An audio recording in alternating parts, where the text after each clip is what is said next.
वहाँ से गुजर। एक गांव में हरिया नाम का एक किसान रहता था।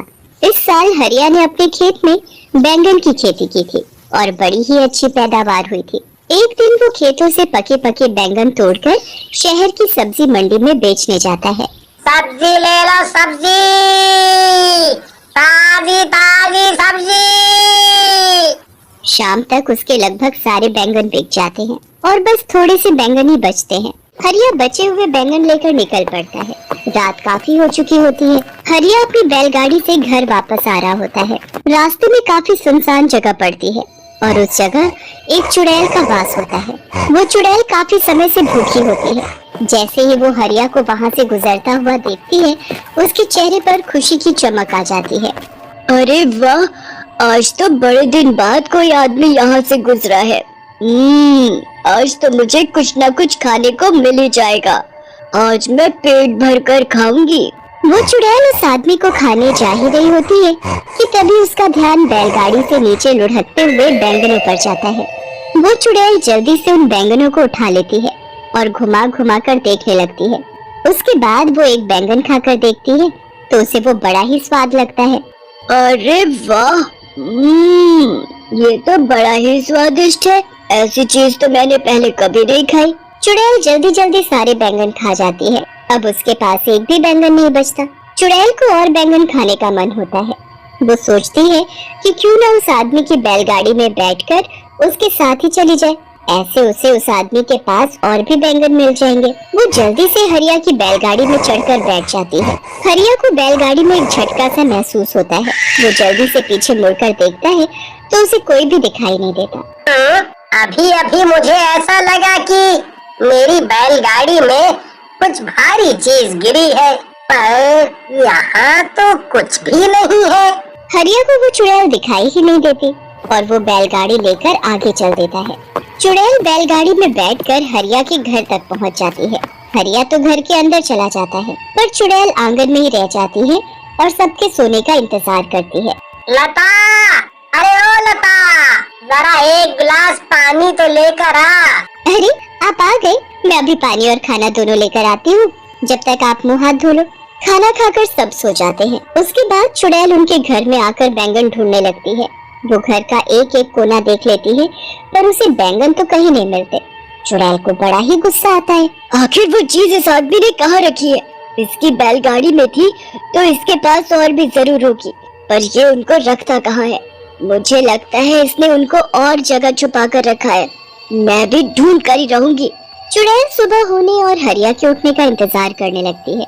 जैसे ही हरिया सुबह उठकर नहा धोकर खेतों में जाता है, चुड़ैल भी उसके पीछे पीछे निकल पड़ती है। हरिया खेतों में जाकर काम करने लगता है। चुड़ैल को अब दूर से ही ढेर सारे बैंगन दिख जाते हैं। वो तो खुशी से पागल हो जाती है।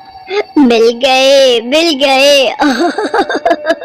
आखिर ये मुझे मिल ही गए। मुझे लग ही रहा था कि इस आदमी ने इतनी स्वादिष्ट चीज कहीं और छुपा रखी है, पर मैंने आखिरकार ढूंढ ही ली। अब चुड़ैल एक एक करके सारे बैंगन खाने लगती है।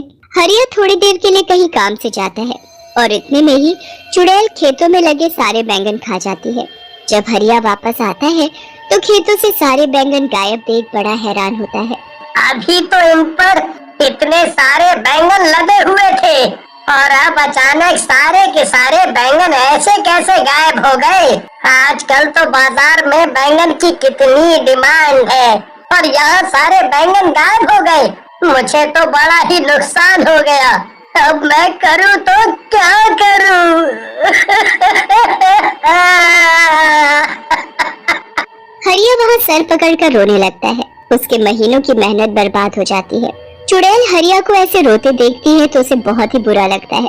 उसे समझ ही नहीं आ रहा होता कि अब वो कैसे सब कुछ ठीक करे जिससे हरिया का कोई नुकसान ना हो। मेरी वजह से इस भले आदमी का इतना नुकसान हो गया। इसके सारे बैंगन मैं खा गई। अब मुझे ही दोबारा इनको उगाना होगा। अगले दिन हरिया इस टेंशन में बहुत बीमार पड़ जाता है और उसका खेतों पर जाना बिल्कुल बंद हो जाता है। चुड़ैल इसी चीज का फायदा उठाती है और अगले दिन से खुद खेतों में काम करना शुरू करती है। वो पूरा खेत पहले अच्छे से साफ करती है और फिर उसमें बीज बोती है। उसके बाद वो रोज खेतों में पानी डालने आती है। बड़ी मेहनत के बाद वो बैंगन के पौधे उगने शुरू होते हैं। चुड़ैल उनको देख बड़ी ही खुश होती है। अरे वाह, आखिर मेरी मेहनत रंग ला रही है। आज इसमें पौधे निकलना शुरू हुए हैं, कल ये बड़े भी हो जाएंगे और फिर इनमें बैंगन लगेंगे। चुड़ैल अब उनके बड़े होने का इंतजार करने लगती है, पर वो तो अभी भी वैसे के वैसे ही होते हैं। अब चुड़ैल को समझ आ जाता है कि ये पौधे इतनी जल्दी थोड़ी बड़े हों। फिर वो परेशान हो जाती है कि कैसे उनको जल्दी बड़ा किया जाए, जिससे कि उसमें समय से पहले ही बैंगन उगना शुरू हो जाए। चुड़ैल इस बात का हल निकालने के लिए फिर वापस उसी जगह पर जाती है जहाँ उसका वास था। वहाँ जाकर वो अपनी चुड़ैलों में सबसे शक्तिशाली चुड़ैल के पास जाती है और उससे इसका हल पूछती है। हे चुड़ैलों की चुड़ैल, मुझे कोई ऐसा उपाय दो जिससे मैं जल्दी से खेतों में बैंगन उगा सकूं। क्या? ये तू क्या बोल रही है? तुझे बैंगन की खेती करने की क्या जरूरत पड़ गई? बस मैं क्या बताऊं, मैंने पहली बार बैंगन चखे और वो मुझे इतने स्वाद लगे कि मैंने किसी गरीब और भले आदमी के खेतों के सारे बैंगन खा लिए। बेचारा इस सदमे में बीमार हो गया, बहुत रो रहा था, तो मुझे देखकर बिल्कुल अच्छा नहीं लगा। मैंने उसकी मदद करने की कोशिश की और उसके खेतों में फिर से बैंगन की खेती शुरू कर दी, पर अब वो पौधे अपने तरीके से धीरे धीरे उग रहे हैं। ऐसे तो वो बहुत वक्त लगाएंगे और महीनों में उसमें बैंगन उगेंगे। बेचारा वो आदमी तब तक क्या बेचेगा और कैसे अपना घर चलाएगा? उस बेचारे के घर में उसकी बीवी और 2 छोटे छोटे बच्चे भी हैं। ठीक है, मैं सब समझ गई। चुड़ैल होकर तू किसी इंसान की मदद कर रही है। मैंने तो पहली बार ऐसा देखा है, पर तुझे तो पता ही है मैं कभी किसी चुड़ैल की मदद करने से मना नहीं करती, तो तुझे कैसे कर सकती हूँ? तूने जो चाहा है वो तुझे जरूर मिलेगा, पर थोड़ा कठिन है। तू बता, तू कर पाएगी? हाँ, मैं कर लूंगी। तुम बस मुझे ये बताओ कि मुझे क्या करना है। तुझे यहाँ से 100 मील दूर पहाड़ों में जाना है। वहाँ एक काली गुफा है जिसको पार करने पर एक छोटा सा जादुई पानी का तालाब आता है। उस तालाब का पानी लाकर तुझे उस खेत में डालना होगा। जरा सा पानी डालने से कोई भी चीज कुछ ही पल में महीनों और सालों का समय पूरा कर देती है। अगर वो पानी किसी बच्चे पर भी गिर गया तो वो बच्चा भी पल भर में आदमी बन जाएगा। इसलिए उस जादुई पानी का इस्तेमाल तुम्हें बहुत ही ध्यान से करना होगा। हाँ, मैं पूरा ध्यान रखूंगी। अब मैं जल्दी वहाँ के लिए निकलती हूँ, क्योंकि मैं जरा भी समय बर्बाद नहीं करना चाहती। चुड़ैल जैसे तैसे 100 मील की दूरी तय करती है। उसके बाद वो काली गुफा को पार करके उस तालाब तक भी पहुँच जाती है। वहाँ से जादुई पानी भरकर चुड़ैल सीधा अपने बैंगन के खेतों में पहुँचती है और थोड़ा थोड़ा पानी पूरे खेत में छिड़क देती है। उसके बाद चुड़ैल वहाँ से चली जाती है। अगली सुबह जब चुड़ैल वापस आकर देखती है तो चारों तरफ बैंगन ही बैंगन लदे होते हैं। अरे वाह, आखिर मैंने बैंगन की खेती कर ही ली। मैंने इतने सारे बैंगन उगा ही दिए। अब जब भी वो किसान यहाँ आएगा तो खुशी से पागल हो जाएगा। उसके बाद उसे बस हरिया के खेतों में आने का इंतजार रहता है। हरिया जब ठीक हो जाता है तब वो खेतों को देखने जाता है। खेतों में पहुंचकर जब हरिया हजारों बैंगन अपने खेतों में लदे हुए देखता है तो उसे तो अपनी आंखों पर विश्वास ही नहीं होता। कहीं मैं सपना तो नहीं देख रहा? पहले मेरे खेतों से सारे बैंगन अचानक गायब हो गए, फिर उसी खेत में इतने सारे बैंगन अचानक से उग गए। अरे वाह, मुझे मेरे गायब हुए बैंगन वापस मिल गए। हरिया सारे ताजे ताजे बैंगन तोड़कर टोकरों में भरने लगता है। धीरे धीरे करके सारे टोकरे बैंगनों से भर जाते हैं। हरिया सारे टोकरे अपनी बैलगाड़ी में रखता है। घर जाकर लता को सारी बात बताता है।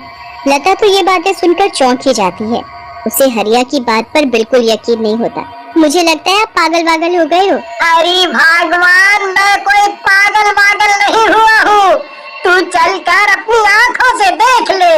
लता जब बाहर जाकर बैलगाड़ी देखती है तो वाकई में बैलगाड़ी बैंगनों के टोकरों से भरी हुई होती है। लता ये देख बड़ी खुश हो जाती है, पर उसे भी समझ नहीं आ रहा होता कि ये सब आखिर हुआ तो कैसे हुआ। उनके लिए ये तो कोई चमत्कार ही था। पर तभी चुड़ैल उनके सामने आ खड़ी होती है। हरिया और लता तो उसे देख बड़े घबरा जाते हैं। मुझसे डरो मत, मैं तुमको कुछ नहीं कहूँगी। मैं तो दरअसल तुमको कुछ बताने आई हूँ। चुड़ैल फिर हरिया और लता को सारी बात बताती है। मैंने तो हमेशा सुना था कि चुड़ैल बहुत बुरी होती है, पर आज ये देखकर बहुत अच्छा लगा कि दुनिया में अच्छी चुड़ैल भी है। अब मैं तुमको रोज कोई बैंगन आदमी वहां से गुजरा खिलाऊंगा। है। एक गांव में